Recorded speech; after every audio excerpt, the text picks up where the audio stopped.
WWE Backlash was a really fun pay-per-view. It made me realize how much I want WWE to travel more. The energy in that arena was absolutely unbelievable. Honestly, it wasn't shocking because we saw the same energy on SmackDown, but it just goes to show you how important crowd is in professional wrestling. The event was just full of amazing moments. The vibe was just completely different. It was also interesting seeing the crowd reacting so differently to wrestlers. It seems like Io Sky just became a star, and it was interesting how WWE are going to get out of this Brock Lesnar vs Cody situation. I personally believe they did an okay job, but what's interesting is that after the event, the crowd chanted this.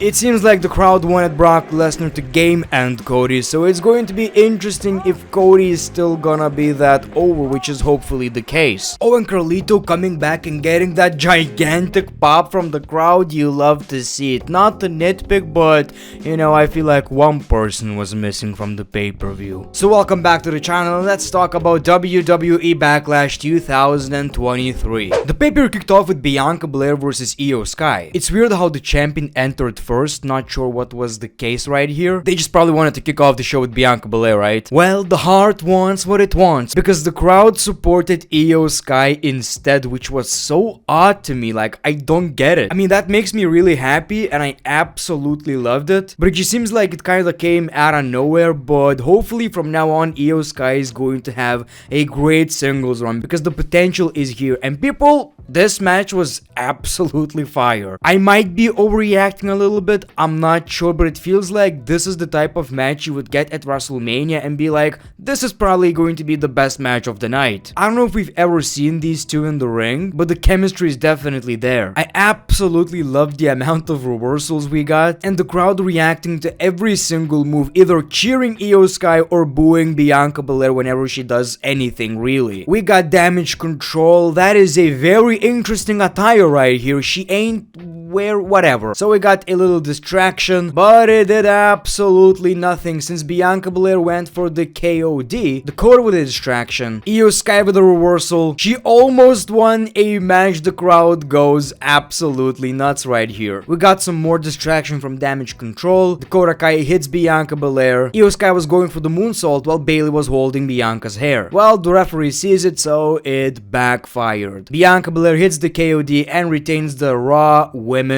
Championship. What a match. Now, it doesn't necessarily mean that Io Sky cannot be the one to dethrone Bianca Belair, since now they're both on the same brand, again, just on SmackDown. So that was a great way to kick off the pay-per-view. No complaints right here. I wanted to see Io win, but let's be honest right here, the story needs a lot more. It was time for Omos versus Seth Rollins. Obviously, hearing the crowd singing Seth Rollins' theme song was amazing.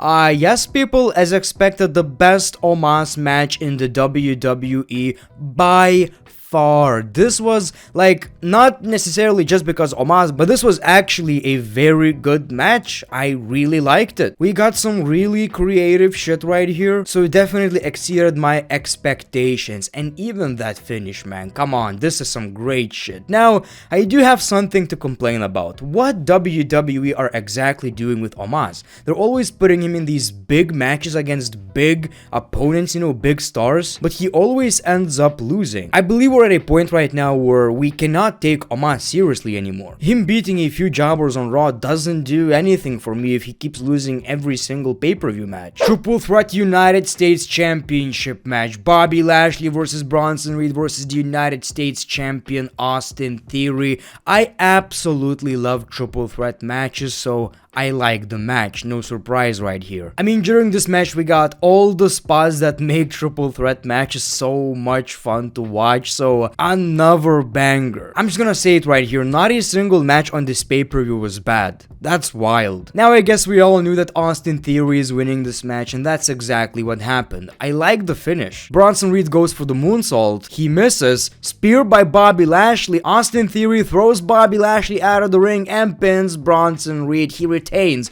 the United States Championship as expected. I absolutely love how WWE are treating the mid-card championships. Once someone takes that championship from Austin Theory, it's gonna be a big deal. SmackDown Women's Championship match, Rhea Ripley versus Zelina Vega. Man, Zelina got a big crowd reaction. She came out with a flag, she was crying, she got emotional. Man, this is what wrestling is all about. Absolutely love the vibe right here. Anyway, so we got the match. Pretty entertaining. We got the flip-flop, so that got a huge pop from the crowd. And Zelina Vega's actually doing pretty okay in this match. I believe this is her first championship match ever. I could be totally wrong right here. So this right here was probably the peak of her career. Absolutely love to see it. Now, of course, as expected, Rhea Ripley retains the SmackDown Women's Championship. No surprise right here. So her not winning a championship doesn't really matter. She got her moment. Damian Priest versus Bad Bunny was great, man. Bad Bunny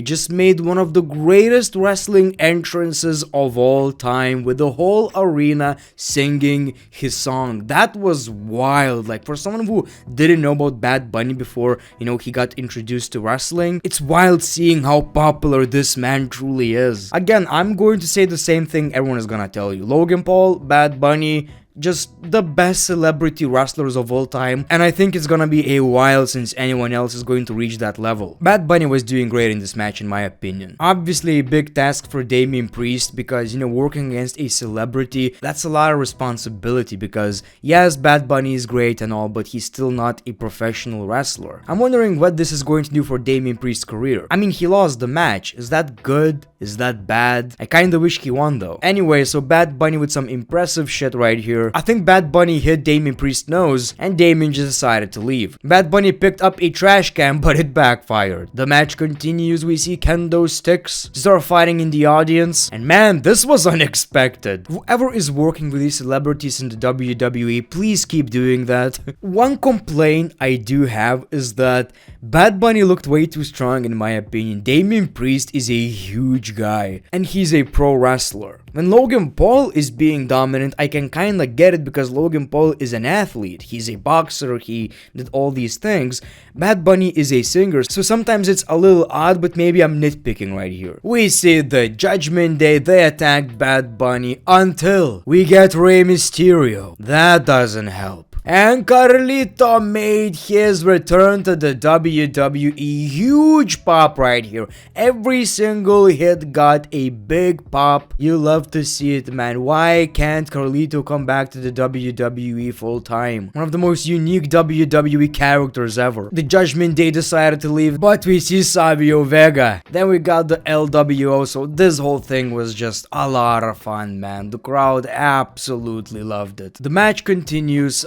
Like I've said, the quality of the match was good. Like, considering the fact he's a celebrity, man, come on. But the fact that he won the match, I don't know how I feel about that, honestly. I don't know, man. It's probably not that big of a deal, right? Damian Priest is gonna be just fine. And at the end of the day, we got, you know, that moment, Bad Bunny winning. The crowd absolutely loved the dude. He's a superstar right here. So it's not something necessarily that I hate to see. Let's talk about the 6-man tag team match. So the match itself was really good. You got 6 men who are just absolute pros, so as expected, you know, nothing was shocking right here. Even Riddle, I mean, Riddle was doing some great shit right here. I was like, dude, this guy has some stamina. So it's all good, but while watching this match, I was like, come on, I just want this shit to end already, man. This is one of the best WWE storylines, but at a point right now where we kinda get it, and at this point you're ruining our memories. You're turning one of the best WWE storylines into something that, you know, something that we're just tired of. At this point you're squeezing an empty ballsack. The finish was fine, Solo Sikoa with the W right here, so they won the match. But like, at this point I don't care what's gonna happen next. All I want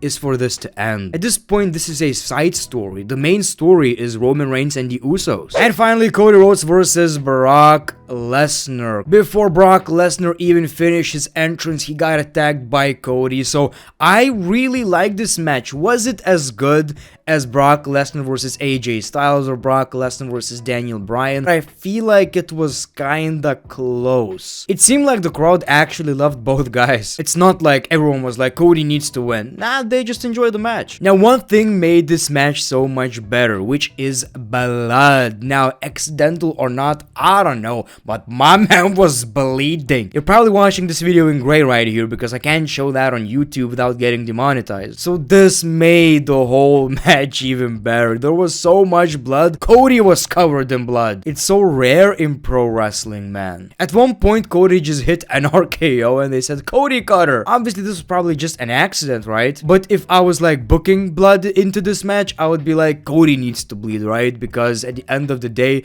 he's facing Brock Lesnar and winning a match covered in blood. I guess that would make a lot more sense. Whatever the case may be, still did the job. That was the best part about this match. And the match wasn't even bad. We got an F5, both men covered in blood, and Cody still kicked out. These are the wrestling moments I love. Anyway, we got the Kimura lock, but Cody ends up pinning Brock Lesnar. So at the end of the day, Cody Rhodes won against Brock Lesnar without Brock Lesnar looking, you know, weak, if that's even possible. So I personally kinda like that decision. I know it does nothing, it changes nothing, but at the end of the day, Cody overcame Brock Lesnar, and that's what matters in my opinion. That's what WWE need to do if they really want to, you know, WrestleMania 40 main event or whatever. Just give Cody a lot of interesting rivals against tough opponents and make Cody the winner. I'm sure Brock is gonna try to game end Cody right now, but the pay-per-view, man, the pay-per-view, really good. Just like I talked in my predictions video, I had a very good feeling about this one. So WWE Backlash was a success. Thank you for watching this video, The Great One. Peace, love, and hugs.